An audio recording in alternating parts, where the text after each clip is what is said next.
Juga sempat terpikir tentang wanita itu.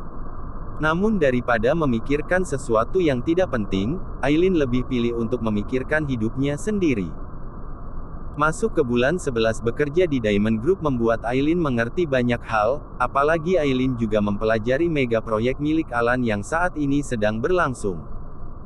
Dibandingkan Nora dan William, Aileen jauh memiliki pengetahuan yang lebih. Jadi kekasih sang CEO benar-benar membuatnya jadi karyawan kontrak kelas VIP. Nora bahkan saat ini telah resmi jadi kekasih William. Usaha Gio untuk mendekati Nora justru membuatnya terlihat seperti mak comblang. Karena pada akhirnya membuat William sadar bahwa dia telah mencintai Nora dan tak bisa membiarkan Nora dengan pria lain. Awalnya Nora sendiri merasa ragu, sebab Gio adalah seseorang yang memiliki jabatan lebih tinggi dibandingkan William. Namun mengingat banyak kenangan yang telah dia miliki dengan William membuatnya bertahan. Di ruang CEO, dahi Alan berkerut saat mendapati laporan sang asisten. Ben datang dengan sebuah kabar yang membuatnya tidak senang. Kabar tentang kemiripan proyek itu sudah tersebar di beberapa media. Jika proyek kita dibangun di sebuah pulau pribadi, maka proyek milik Tuan Brian dibangun di kota. Kita mengusung layanan eksklusif sementara mereka memberikan layanan yang lebih premium, jelas Ben. Kabar ini tentu mempengaruhi nilai saham perusahaan mereka, namun poin utamanya bukan tentang hal ini, melainkan perusahaan Brian telah mencuri ide untuk mega proyek Diamond Paradise. Bahkan dari laporan yang diberikan oleh Ben, dana arsitektural dan dana struktural milik Brian sangat mirip sekali dengan milik Alan. Kurang ajar, bagaimana dia bisa mencuri data kita, ucap Alan, dalam sekejap kepalanya terasa mendidih. Sejak lama Brian memang jadi pesaing bisnisnya. Adakan rapat darurat, kirim undangan untuk semua investor dan para kolega. Hari ini juga kita harus membicarakan tentang hal ini, tita Alan. Jelas ada pengkhianatan di dalam tim mereka. Sebab detail tentang proyek yang saat ini sedang berlangsung hanya diketahui oleh tim inti. Dan tidak mungkin Brian mendapatkan semua data itu jika tanpa bocoran dari tim Alan. Mustahil mereka memiliki pemikiran yang sama tentang pembangunan sebuah tempat pariwisata. Jam 2 siang para investor dan semua petinggi yang bekerja sama dalam pembangunan proyek tersebut mendatangi Diamond Group. Rapat dadakan ini tentu membuat semua orang merasa cemas karena mengisyaratkan sebuah sinyal yang tak baik. Pasti ada masalah. Hari ini suasana kantor jadi sangat mencekam, kira-kira ada apa ya? Tanya Nora, setelah jam istirahat bukannya merasa lega dia justru merasa cemas seperti ini. Aileen yang ditanya pun bingung harus menjawab apa, sebab pesannya beberapa saat lalu untuk sang kekasih pun belum mendapatkan balasan. Dia hanya bisa menerka-nerka bahwa saat ini ada sesuatu yang tidak beres terjadi di perusahaan. Dan hal ini ada kaitannya dengan mega proyek Diamond Paradise. Jangan memiliki asumsi yang berlebihan. Aku yakin Pak Alan bisa menangani semua masalah yang terjadi, ucap William, coba menenangkan sang kekasih dan Aileen yang nampak cemas. Sekarang William juga sudah tahu bahwa Aileen dan Pak Alan menjalin hubungan. Awalnya dia juga terkejut seperti Nora, namun seiring berjalannya waktu semuanya pun terasa normal-normal saja. Di ruang rapat pertemuan langsung dibuka saat semua orang telah berkumpul. Di hadapan kalian semua ada sebuah dokumen, silahkan dibuka dan dicermati, tita Alan. Ben telah menyalin semua data penting tersebut, tentang proyek mereka yang dijiplak oleh perusahaan Miller Corp milik Brian. Setelah membaca laporan itu semua orang di ruang rapat mulai gundah dan perlahan riuh, satu sama lain saling bicara mempertanyakan bagaimana hal ini bisa terjadi. Proyek mereka harusnya jadi satu-satunya inovasi terbaru, namun kini secara mendadak karya mereka dijiplak oleh perusahaan lain. Bagaimana bisa hal seperti ini terjadi? Bahkan mereka sudah memulai pembangunan, ucap Aston, dia yang pertama kali buka suara. Inilah yang ingin aku ungkap, di antara kita pasti ada pengkhianat, balas Alan. Kalimat yang membuat ruang rapat tersebut makin terasa tegang. Sebelum aku mengambil tindakan hukum, lebih baik mengaku saja. Siapa di antara kalian yang membocorkan data tentang Diamond Paradise? Ucap Alan, suaranya terdengar begitu mengintimidasi. Namun tak ada satupun orang di sana yang mengakui tindakan kotor tersebut. Beberapa bahkan langsung memberikan bukti bahwa mereka tidak terlibat. Sampai akhirnya Alan mengingat sesuatu, bahwa selain tim inti Alan juga memberikan data ini pada Aileen. Dek. Jantung Alan seketika berdenyut nyeri, kini pikirannya tidak jernih, siapapun akan dia curiga. Termasuk Aileen. Ayo kita datangi perusahaan Brian, kita harus membuat perhitungan tentang hal ini, ucap Gio tak kalah tegas. Jelas mereka yang akan dirugikan dalam hal ini. Pembangunan Diamond Paradise belum genap 1 tahun, dan jika Brian tetap meneruskan proyek curian tersebut bisa saja Brian akan lebih dulu selesai mengingat semua fasilitas yang digunakan dengan budget yang lebih rendah. Kasus simpelnya di Diamond Paradise Alan membangun sebuah villa kelas eksklusif, sementara Brian menyediakan villa biasa. Namun dengan fasilitas yang sama, dengan desain yang dibuat sama. Para konsumen bisa menikmati replika Diamond Paradise di Miller Corp. Masih genting seperti itu tiba-tiba ponsel Alan bergetar. Sebuah pesan masuk dari nomor baru. Merasa kesal jadi Alan membuka pesan itu dengan cepat dan alangkah terkejutnya dia saat melihat pesan tersebut berisi sebuah foto. Aileen dan Brian bertemu di sebuah kafe. Sid. Batin Alan. Dalam rapat tersebut diambil keputusan bahwa mereka harus mengambil tindakan hukum tentang hal ini dan sekarang semua orang bertanggung jawab untuk mencari bukti akurat bahwa Brian mencuri ide mereka. Bukan hanya prasangka, namun mereka butuh bukti nyata untuk membawanya kasus ini ke jalur hukum. Apalagi Brian pun memodifikasi semuanya menyangkut biaya, jadi lebih kecil anggarannya. Jangan diam saja, ayo kita pergi ke Miller Corp, ajak Aston, dibandingkan Gio amarahnya lebih susah untuk dikendalikan. Terlebih Aston sangat tahu bahwa proyek ini adalah mimpi Alan.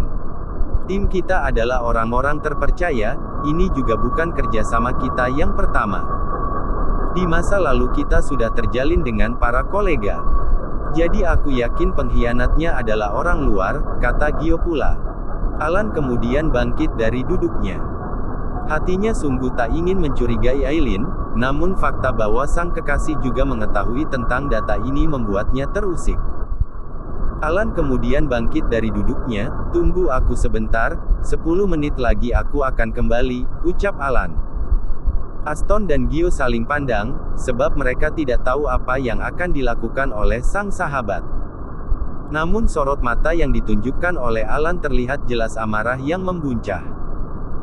Keduanya belum sempat bicara sepatah kata pun untuk menanggapi ucapan Alan, namun pria itu sudah lebih dulu meninggalkan ruang rapat ini. Alan menuju lantai 9 dengan rahang yang mengeras, dia memerintahkan Ben untuk memanggil Aileen masuk ke ruangannya. Di sini pertemuan mereka akan mampu disaksikan oleh karyawan yang lain. Aileen, Tuan Alan ingin bicara denganmu. Segeralah menyusul beliau, ucap Ben.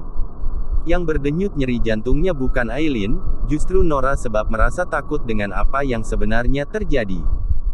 Ya ampun, ada apa ini? Kenapa Pak Alan terlihat sangat marah, cemas Nora, sampai ingin menangis rasanya. Baik asisten Ben, jawab Aileen, dia menoleh sebentar ke arah Nora sebelum akhirnya beranjak dan menuju ruangan sang CEO. Mas, ada apa? Tanya Aileen, pikirnya tak akan ada siapapun yang mendengar pembicaraan mereka, karena itulah Aileen memanggil dengan sebutan Mas. Duduklah, ada yang ingin aku bicarakan. Aileen menurut, dia segera menarik kursi dan duduk di hadapan sang kekasih, mereka terhalang oleh meja kerja, hanya sorot mata keduanya yang tidak pernah putus.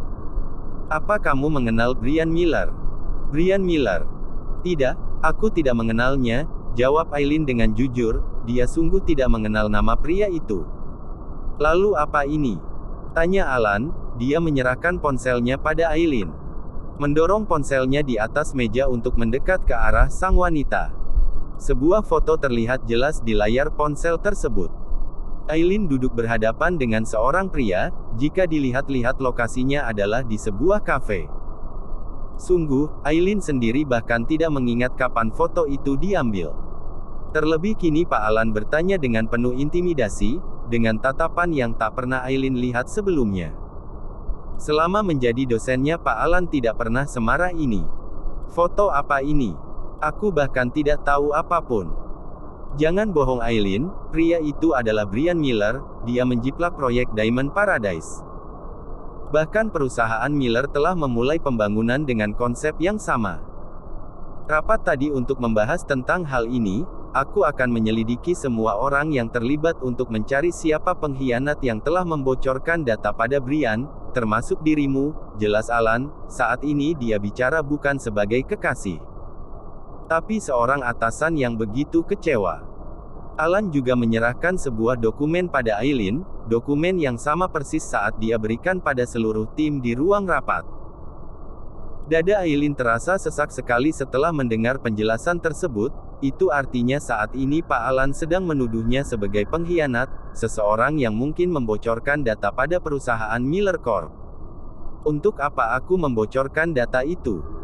Aku tidak memiliki motif apapun, jawab Aileen, coba memberikan pembelaan. Dia tahu saat ini Pak Alan sedang marah dan gundah, apalagi setelah dia membaca berkas di tangannya. Dokumen yang menunjukkan dengan jelas bahwa perusahaan Miller Corp menjiplak proyek Diamond Paradise. Aileen sungguh tidak terima dengan tuduhan ini, namun sebisa mungkin dia tetap tenang. Mengimbangi sang dosen yang kini diselimuti oleh api amarah. Aileen bahkan coba memposisikan diri jika jadi Pak Alan, mungkin dia akan melakukan hal yang sama mengingat jika proyek ini adalah proyek impian sang dosen. Semua orang di ruang rapat juga menjawab hal serupa, mereka mengaku tak memiliki motif apapun. Lalu bagaimana bisa Brian mendapatkan konsep yang sama persis? Balas Alan. Selama proses penyelidikan ini berlangsung, lebih baik kamu jangan dulu datang ke perusahaan ini, putus Alan. Aku tidak percaya Bapak melakukan ini padaku. Tidak hanya padamu, semua orang yang terlibat dalam proyek ini akan aku selidiki, balas Alan, bahkan Aston dan Gionino. Bahkan Ben sendiri, bahkan para petinggi perusahaan yang terlibat. Sungguh, saat ini Alan sedang tidak menaruh rasa percaya pada siapapun. Alan sendiri bahkan tak menyangka bahwa hal seperti ini akan terjadi. Siapa yang mengirim foto itu pada Bapak? Jelas dia ingin menjadikanku kambing hitam, ucap Aileen lagi. Aku akan menyelidikinya sendiri, jawab Alan. Di titik ini akhirnya Aileen hanya mampu terdiam, dia tak akan bisa merubah keputusan sang dosen. Aileen nyaris lupa bahwa pria itu begitu kukuh dengan pendiriannya sendiri, jika Pak Alan sudah mengatakan A maka hasilnya akan tetap A, tak akan bisa berubah jadi B. Termasuk saat mencurigainya seperti ini, maka apapun pembelaan darinya tak akan membuahkan hasil. Aileen lantas keluar dari ruangan itu dengan perasaan yang campur aduk. Dia tak bisa mengendalikan hati untuk bersikap profesional. Malah menyadari bahwa proyek itu jauh lebih penting daripada dirinya. Tak lama setelah Aileen pergi, Alan pun meninggalkan lantai 9 tersebut. Kabar tentang kasus ini pun telah menyebar secara internal, telah diketahui oleh seluruh karyawan Diamond Group. Tim yang menangani proyek Diamond Paradise secara mendadak diberhentikan sementara waktu. Nora dan William pun sudah mendengar kabar itu, gosip cepat sekali menyebar saat Aileen bertemu dengan Pak Alan di dalam sana. Aileen, apa yang terjadi? Kenapa Pak Alan juga memanggilmu? Tanya Nora dengan cemas. Apa ini ada hubungannya dengan perusahaan Miller Corp? Tanya Nora lagi, sungguh, dia sangat penasaran. Aileen kemudian mengangguk kecil. Aku harus meninggalkan perusahaan sekarang juga, jawab Aileen dan membuat Nora seketika jadi menangis. Kamu mengetahui tentang data yang bocor itu? Tanya Nora, kini tenggorokannya terasa tercekat. Iya, aku mengetahuinya. Tapi tidak seharusnya Pak Alan melakukan hal ini juga padamu, kamu tidak mungkin melakukan itu. Sekarang keadaannya sedang genting, kami akan bantu cari tahu apa yang terjadi, sahut William, ikut buka suara. Sementara Aileen hanya mampu menganggukkan kepalanya. Dia tidak duduk di kursi kerja, justru mengambil tas dan beberapa barang yang dia punya. Detik ini juga Aileen harus meninggalkan Diamond Group. Aileen, lirih Nora, sumpah, dia tak mampu melihat pemandangan ini. Jangan cemaskan aku adalah Aileen, ucap Aileen dengan nada bicara sombongnya. Namun justru membuat Nora semakin menangis.